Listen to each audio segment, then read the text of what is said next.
굿모닝, 애월한학입니다.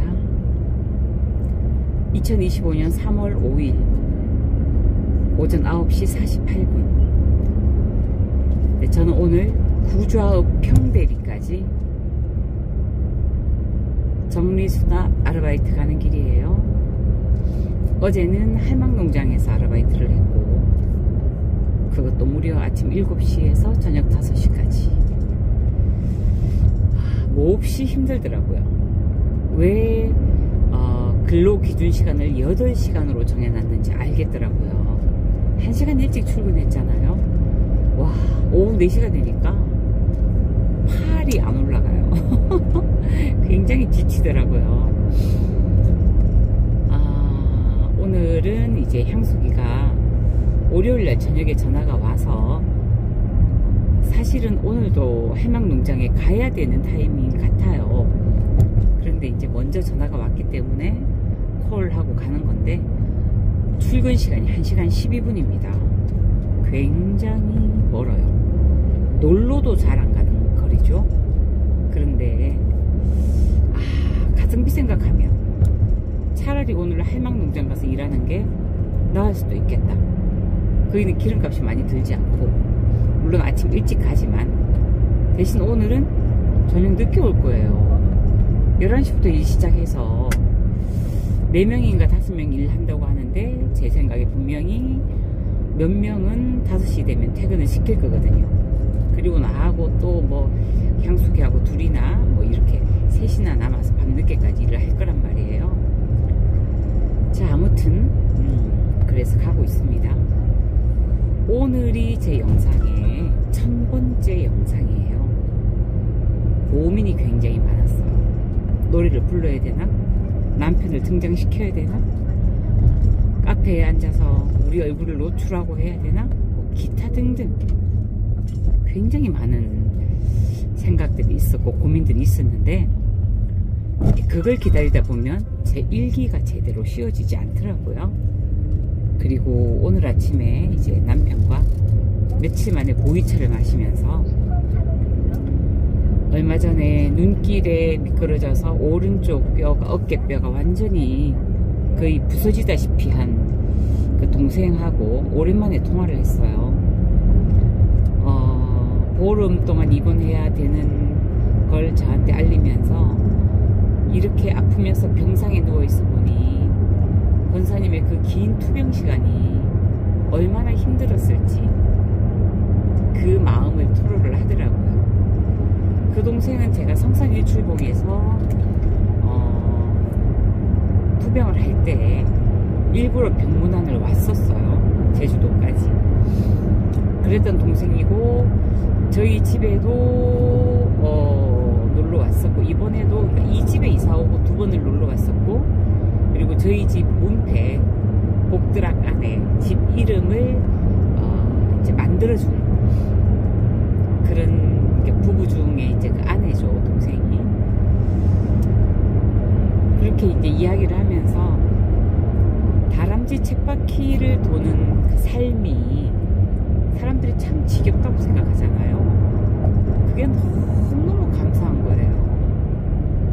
문제가 딱 생기면 우리가 다람쥐 쳇바퀴에서 내려옵니다. 내려오고 나면 삶이 어떻게 돼요? 둘 중에 하나죠.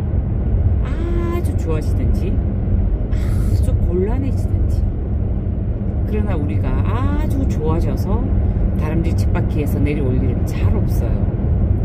다치거나 병들거나 집에 무슨 일이 있거나 큰 문제가 생겼을 때, 다람쥐 쳇바퀴에서 어쩔 수 없이 자의와 상관없이 내려올 수밖에 없죠. 그래서 다람쥐 쳇바퀴의 삶이 너무 감사하다, 그런 얘기를 오늘 나눴습니다. 그리고 이제 이 동생도 예전에 저하고 같이 합창단에서 만났는데, 그때 우리가 이제 크리스찬 합창단이었어요. 근데 지금은 교회도 가지 않고 굉장히 회의적인 마음을 가지고 있어서, 이때 네가 하나님 앞에 좀 엎드리고 하나님을 독대했으면 좋겠다. 본인이 그러더라고요. 골다공증의 증세가 전초 증상이 있었으나 그걸 무시하고 이렇게 지나오다 보니 넘어졌을 때 뼈가 이렇게 부러졌다. 자, 골다공증만 전초 증상이 있는 게 아니야. 너의 삶에도 하나님이 어떤 전초 증상을 주셨을 거야. 지금이 그때라고 생각하고 하나님을 만나는 시간을 병상에서 가져봐라. 그렇게 이야기를 하고, 굉장히 어젯밤에 통증이 너무 심해서 잠을 못 잤대요. 통증이 점점 좋아져서 아, 이렇게 하다 낫나 보다 라고 했는데 통증이 너무너무 심하니까 울더라고요. 자고 통화하면서 이제 서럽고 괴로운 거죠. 그래서 그렇게 얘기를 하고 통화를 마무리를 했습니다. 저는 오늘 아침에 흔한 실수를 했죠. 배터리를 잔뜩 100% 충전해두고 안 들고 나왔어요.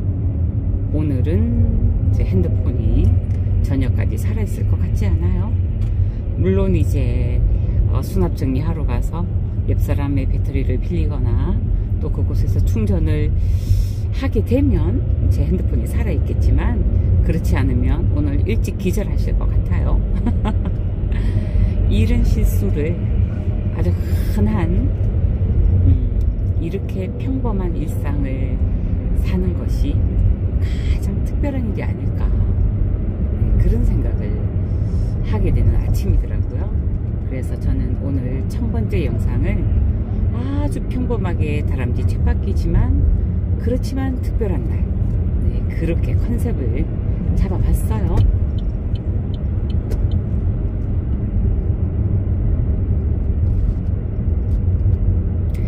저희 집에 동백꽃이 2송이 정도, 엄지손가락 위에 마디만하게 이제 조금 빨간 꽃잎을, 봉우리에서 꽃잎이 나온 크기 자체가 그만해요. 그러니까 아직까지 꽃이 피진 않았지만 이제 꽃잎 2개가 준비를 하고 있어요. 그 아이들이 가장 먼저 필 것 같아요. 네, 아직도 출근 시간이 30분이나 더 가야 돼요. 제가 집에서 9시 40분에 출발했는데 지금 10시 반 넘었거든요. 출근 시간 짱 깁니다. 조금 전에 전화 한 통이 왔어요. 제가 이제 부산의 송도에 아파트가 하나 있는데, 이번에 바로 거기가 그 고신의료원 옆이거든요.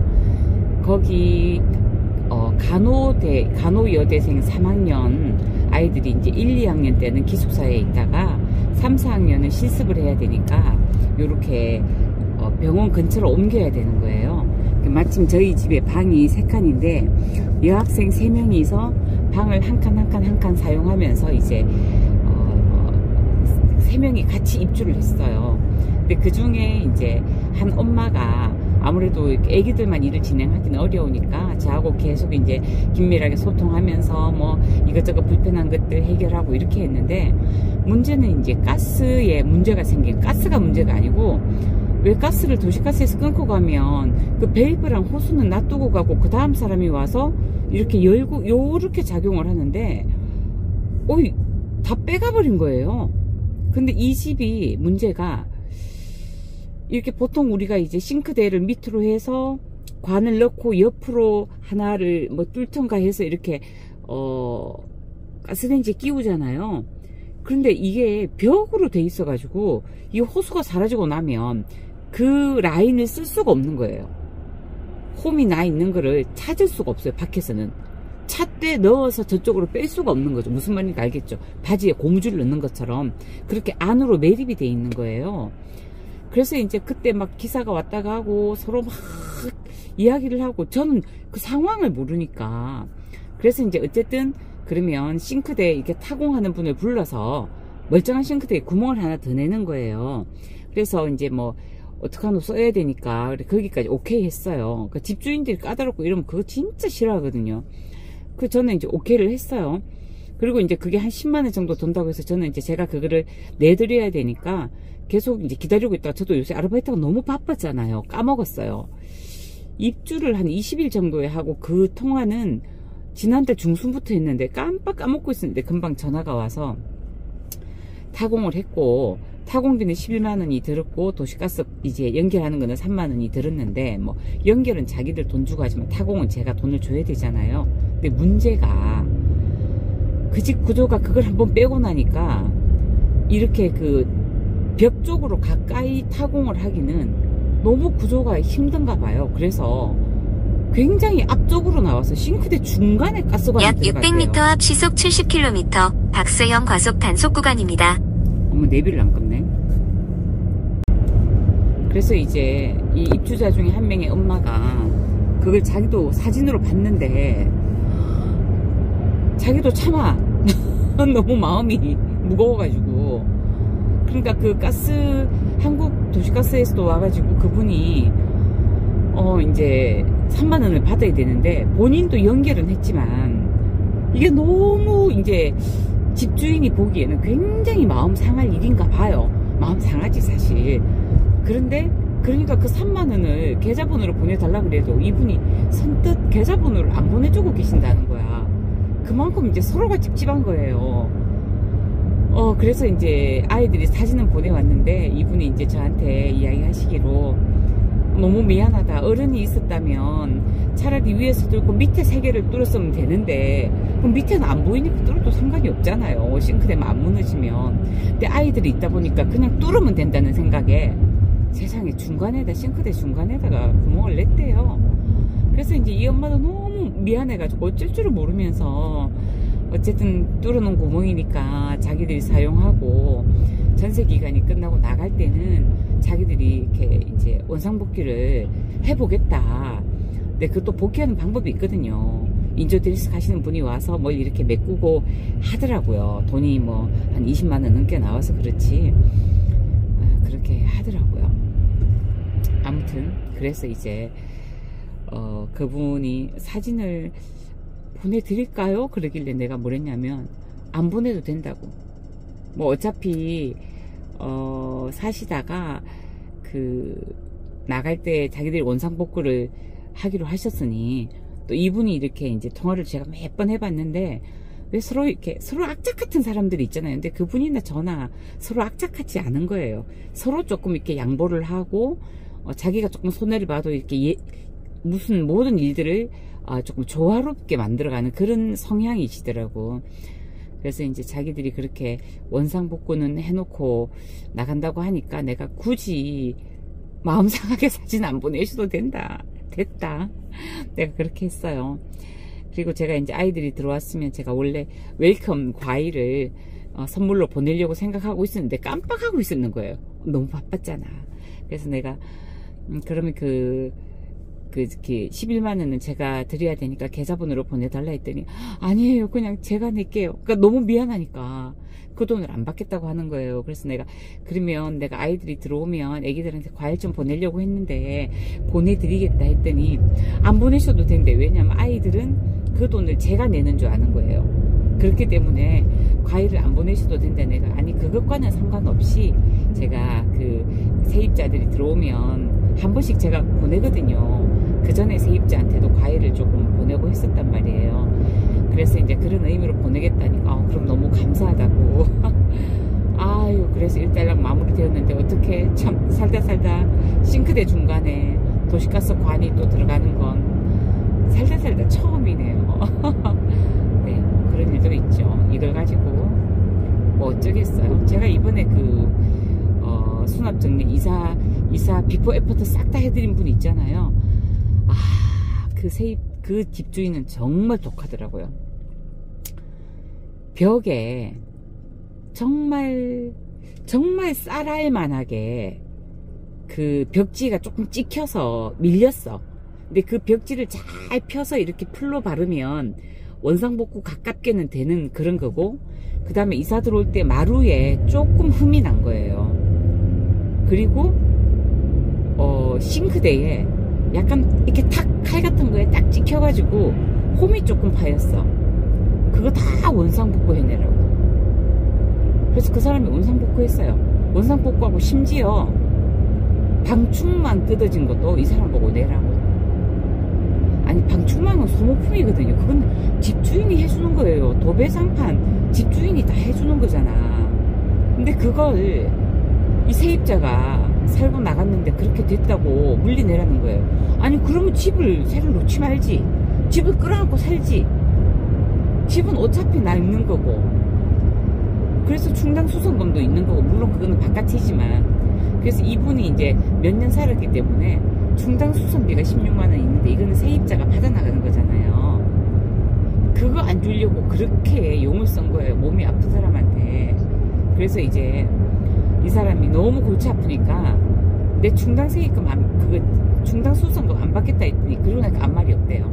그래갖고 이제 그 반장님이 그 일을 약간 집주인하고 이제 세입자 사이에서 이렇게 이제 약간 중간에서 이렇게 일을 봐주다가 본인도 너무 화가 난 거야. 어떻게 이런 집주인이 다 있나. 그래가지고 이분이 또 목소리도 크신데 제주분들 목소리 크거든요. 새로 들어온 세입자한테 그랬대요. 이 사람 이렇게 독한 사람이니까 마음 단단히 먹고 집 조심해서 살으라고. 살다 이런 괘씸한 집주인 처음 본다고. 제가 생각해도 정말 그런 집주인 처음 봐요. 그런 사람은 새를 놓지 말아야 돼. 지가 살아야 돼. 그냥 어떻게 세입자한테 자기가 살면 집이 안 낭나. 정말 인간들 독종들 많아요.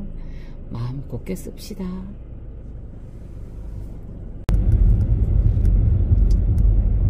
보람찬 하루 일을 마치고 퇴근길입니다. 오늘은 6시간 반 정도 일을 했어요. 보통은 향수기는 시급으로 주더라고요. 그런데 오늘은 무조건 그냥 13만원씩 준대요.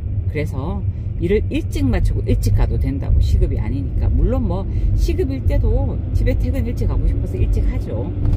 그런데 오늘은 생각보다 짐이 많지 않은 그래서 감사했죠. 저는 이제 안방을 정리했답니다. 옷들, 이불들, 기타 등등, 모자, 속옷, 양말.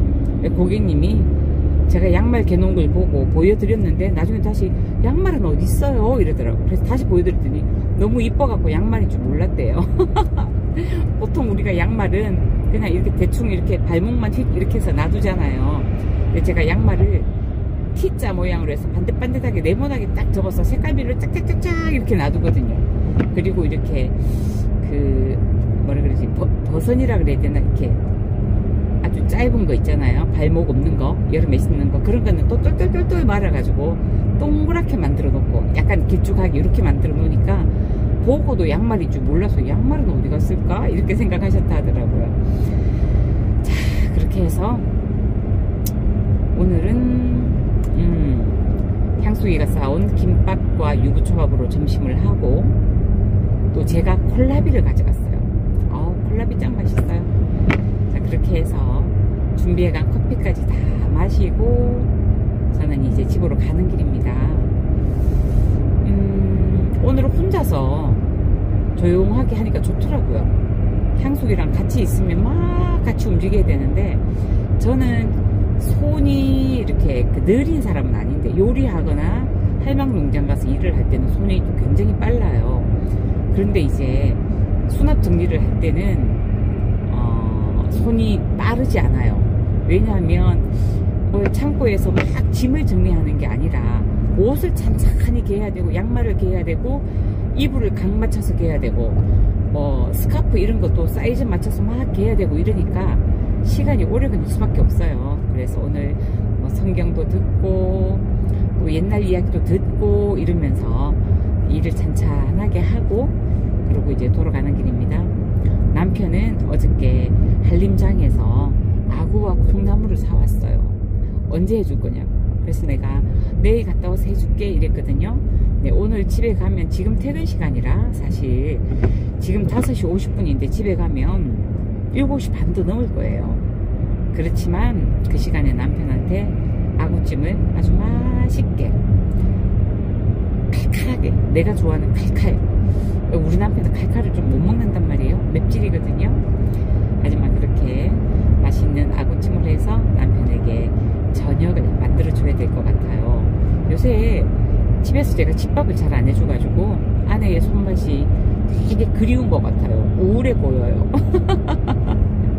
오늘 아침에 제가 남편한테 여보 요새 조금 삐졌어? 이러니까 아니 이러는데, 우리 남편은 맞아도 아니라고 말하는 사람이라서 그 아니를 곧대로 들으면 안 돼요. 아니라는 속에 조금 삐지고 서운했지만 당신이 아구찜을 만들어주면 내가 마음이 좀 풀릴 것 같아. 이 말이 행간에 숨어 있답니다. 자, 오늘 1000회 영상은 이렇게 올릴 거예요. 아주 무난하게, 물론 1시간 20분을 걸려서 제가 출근하고 또 그 이상 걸려서 퇴근을 하지만 이렇게 무난한 일상이 너무 감사하고, 또 오늘이 평범한 것이 가장 특별한 것이기 때문에 이렇게 특별한 1000회 영상을 이렇게 올려봅니다. 누군가는 노래를 한 곡 부르라고 했는데 글쎄요, 하루 종일 마스크 없이 온먼지를 너무나 많이 먹었기 때문에 목이 아주 그냥 담배 한갑 피운 것처럼 칼칼해요. 그래서 혹여나 여러분께 상한 성대로 노래를 들려드릴 수 있을까봐 자제를 해보겠습니다. 노래는 컨디션 좋을 때, 필 받을 때 그렇게 한번 들려드려야죠. 맞아요. 저는 구독자도 많지 않고 조회수는 더 적어요. 재미가 썩 있는 그런 영상이 아니잖아요. 하지만 이렇게 나의 1000회 영상을 함께 해주셔서 너무너무 감사드립니다. 진심으로 감사드려요. 언젠가는 제가 한번 뵌다면 꼭 맛있는 차를 혹은 또 맛있는 식사를 그렇게 대접할 수 있었으면 하는 소망을 가져봅니다. 행복한 수요일 저녁 보내세요.